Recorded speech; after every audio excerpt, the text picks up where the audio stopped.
And thank you so much for joining us for CBN NewsWatch. I'm Ephraim Graham. Here's some of the big headlines we're following for you right now in the CBN newsroom.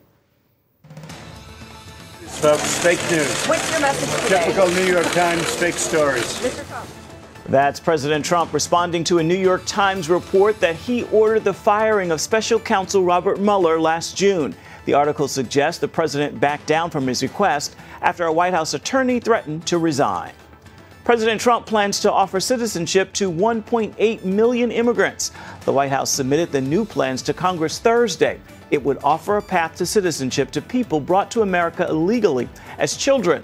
But it comes with a few conditions, like new restrictions on legal immigration and a $25 billion budget for a border security wall. Experts are finally able to look at the pages of a sealed Christian manuscript believed to be the Book of Acts. It arrived in New York City's Morgan Library in the early 1960s, but researchers had no way of examining the damaged book until now. The X-ray images are still being processed. We'll have more on this story later in the newscast. You'll also see updates throughout the day at cbnnews.com. The president is in Switzerland promoting America's economy to the world. He's also sending a strong message to Palestinians. And here at home, the Trump administration is making some major news as well. Here's Jennifer Wishon. Peace and prosperity. America is open for business. That's President Donald Trump's message to the World Economic Forum in Davos, Switzerland. He says it's a great time for businesses to invest in the U.S. now that taxes have been cut and his administration continues to roll back regulations. Here at home, more news surrounding the Russia investigation. The New York Times reporting in June, the president ordered the firing of special counsel Robert Mueller, but backed off when the White House attorney threatened to resign. In Davos, President Trump called the report fake news. Undocumented!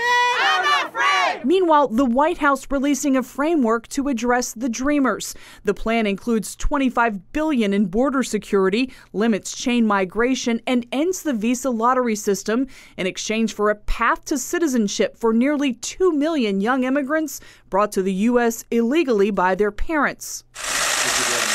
And in Davos, the president's first meeting with Israeli Prime Minister Benjamin Netanyahu since he recognized Jerusalem as the capital of Israel. People say that this pushes peace backward. I say it pushes peace forward.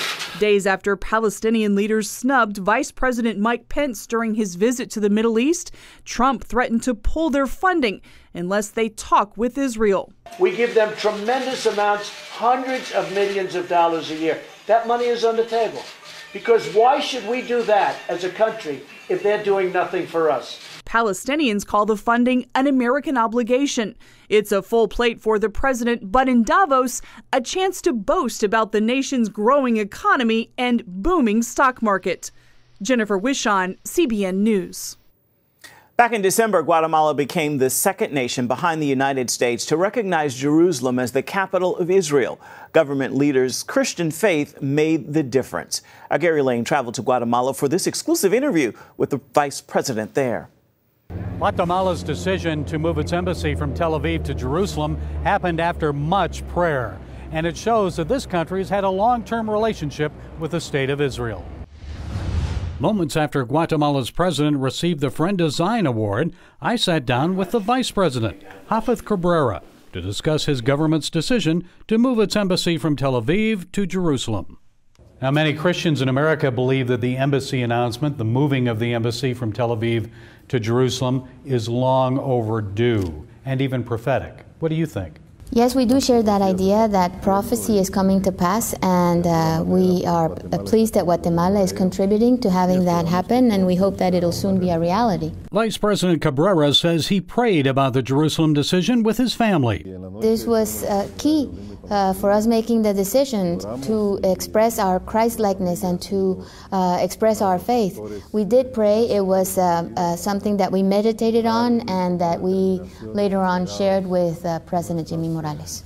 Following my interview with the Guatemalan vice president, I talked with Mike Evans, the man behind the Friend of Zion Award. He's rallying nations to move their embassies from Tel Aviv to Jerusalem. What role did prayer play. How important was that in this? Oh, 100% it happened through the power of prayer. This didn't begin in the president's office. This began in the churches. The churches rallied in Guatemala. They started interceding and touching heaven regarding this. Listen, the churches are very, very powerful in Guatemala.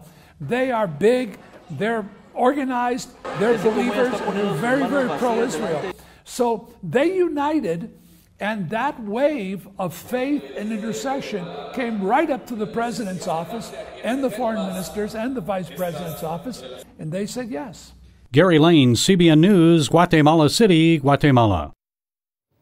And still to come, we're going to take you live to our bureau in Washington, D.C. to talk more about the president's immigration plan, Dreamers, and his first State of the Union address. We'll be right back.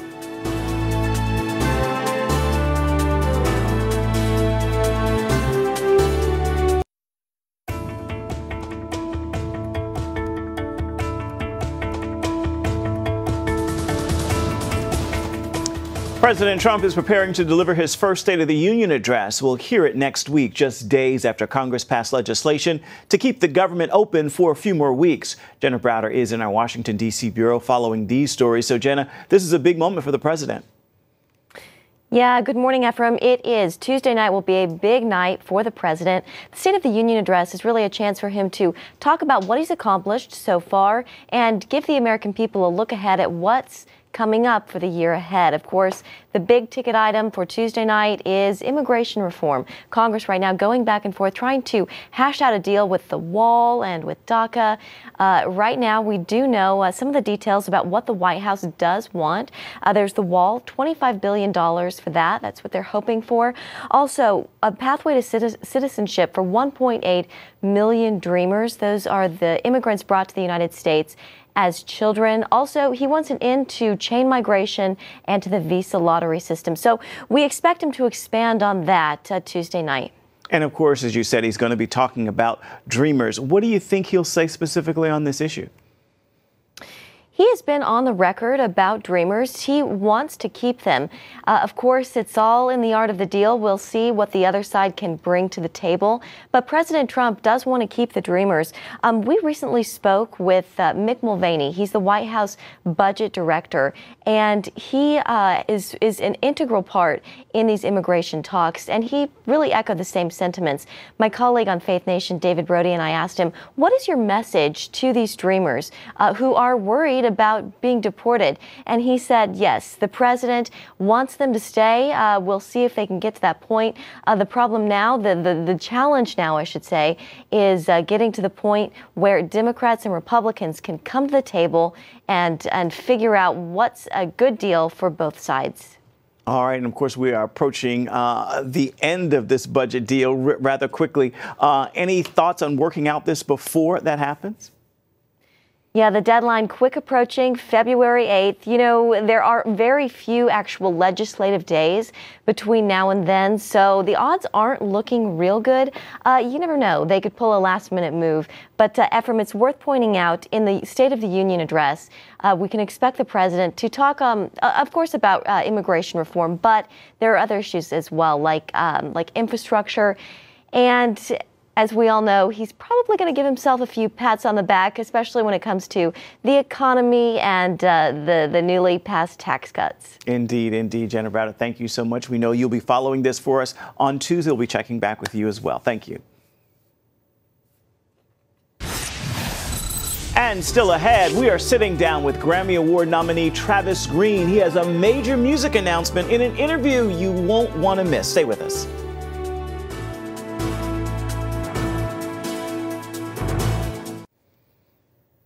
And welcome back to CBN NewsWatch. Christian singer Jamie Gray shared some big news on Instagram Thursday. The artist announced her engagement to longtime boyfriend Aaron Collins. You can catch a glimpse of the ring on her finger in that post where she wrote, "I said yes." And she went on to say it is a reminder of how good God is and how he fulfills his promises for those who wait. Sending her much congratulations and love. Well, this is Grammy weekend, and recording artist Travis Greene could take home the prize for Best Gospel Album. Studio 5 caught up with Greene as he made his way to New York City for the Grammy celebrations. He shared how he's feeling, seeing his third Grammy nomination, and he broke some big news about his next project. Here we sit, approaching the Grammys yet again. And you are nominated for the third time. Yeah. How does it feel? Awesome. This time is Album of the Year, which is cool. The last two times were Song of the Year. And so it's just cool, man. It's something you never get used to, you know, just really trying to enjoy the journey. And I'm just grateful for all of God's blessings. So the album Crossover, Live from Music City, is nominated. Yeah. Beautiful. And the crossover, for people who may not be familiar with it, is what? Crossover? Well, yeah, it's inspiring people to leave what was and embrace what's waiting. To leave the bondage of yesterday and embrace the hope of our future. And so that's what the album is about. And you waited for me, just for me. You waited, come on.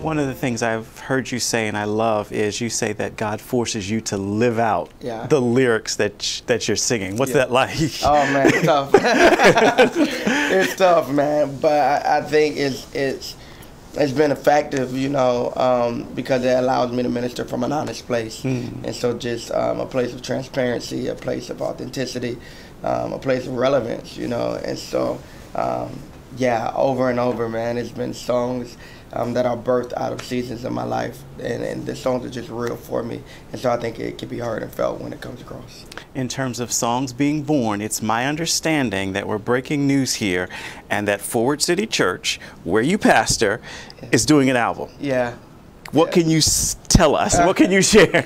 I've been a part of, and I'm not being biased just because I lead the church, but I've been a part of a lot of churches. I've never seen this amount of talent and anointing kind of just in one space. I mean, it's kind of surreal. And so we want to capture we don't want to be selfish with what we get on a weekend basis. And so we're going to capture what it is that we do in worship and put it out for the world to hear. I watch some of your live services. You guys are amazing. And it's hard to believe that, you know, you and your wife just began this a couple of years ago. A year and a half ago. And it's about 1,000 people coming every weekend, and it just keeps growing and keeps swelling. So we're trying to keep up with what God's doing, but it's really cool. It is beautiful indeed. We'll have much more on that interview in the coming weeks on Studio 5. Be sure to stay tuned for that. Grammy Awards are being handed out Sunday, and not long after that, Travis Greene begins his domestic tour. His first stop is Detroit. That is February 18th. We'll have more on the concert tour as well. Stay with us. There's much more of CBN NewsWatch coming up right after this.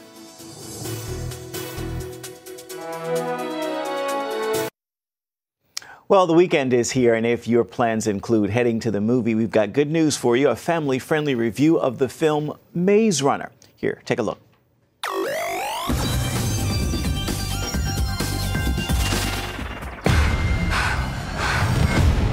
What is this place? In the movie Maze Runner: The Death Cure, there's really no maze to run anymore. By this time in the story, his hero Thomas is long past the game-like stage of running through a challenging man-made maze puzzle. But he's still running to save his life and the lives of others. He'll show up eventually. That's what I'm afraid of. His world teeters on the brink of annihilation. A terrible disease known as the flare is turning men and women into crazy zombie-like things with a yen for murder. Thomas and his young friends are free from their captors now and focused on finding solutions all their own. 3 years we spent behind walls trying to break out. Now we're trying to break back in. All right, I get shotgun. And that's going to require that they get past the many security measures of a certain organization. They'll have to run by cameras and guards, an almost maze-like set of obstacles, you might say. Thomas, you can save your friends. or you can save us all. Here we have a film that serves as a dissatisfying ending to an only passable, serviceable franchise.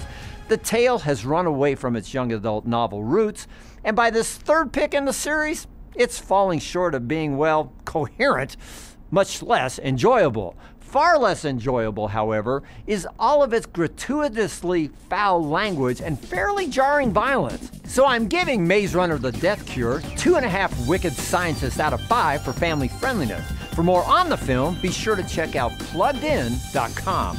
Plugging you into the movies, I'm Bob Olszewski for Focus on the Family's Plugged In Movie Review.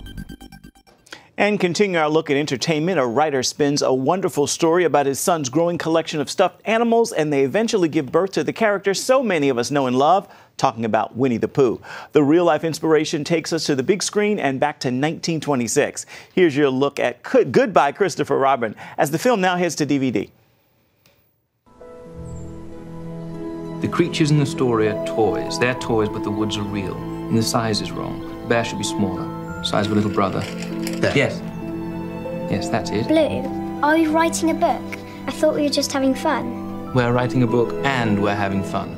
It's the story behind the creation of the Winnie the Pooh story. So it's really the story of the family at the time the stories were written. You don't usually look like you're having fun while you're writing.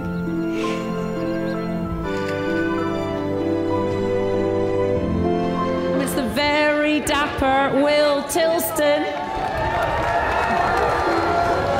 Christopher Robin, he's a very emotional boy, and I describe him as two people really, put into one person. Is tonight's leading man, it's Donald Gleason. I'm playing Alan Milne, who wrote the Winnie the Pooh books.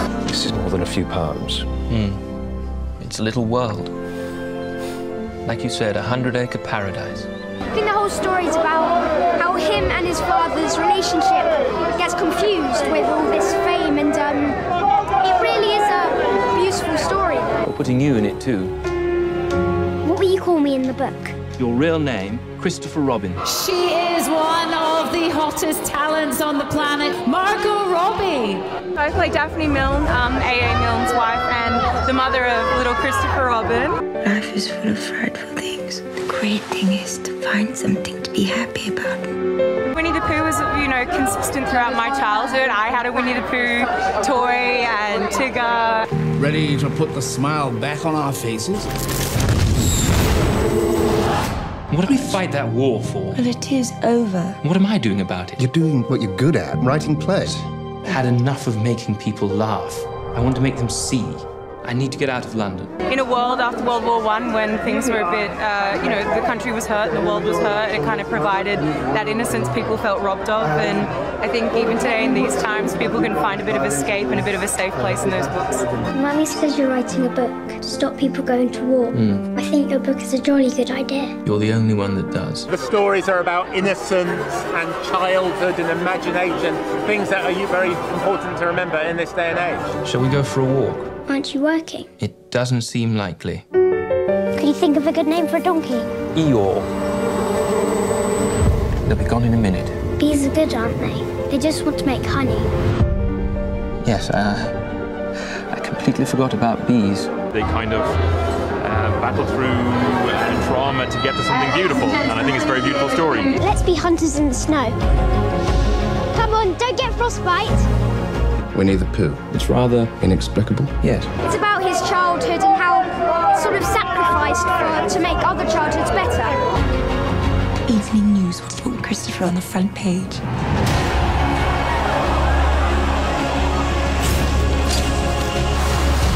I hope they experience something beautiful. I hope they're touched. A lot of people seem to go and have a good cry and feel good about themselves and good about their relationships. He has to be allowed to grow up. He has to know he's important. Radio interview, newspaper interview. He can't do all this. He's rather good at it. He's a little boy.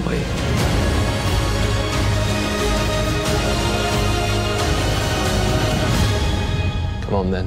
Where to? Home, I should think.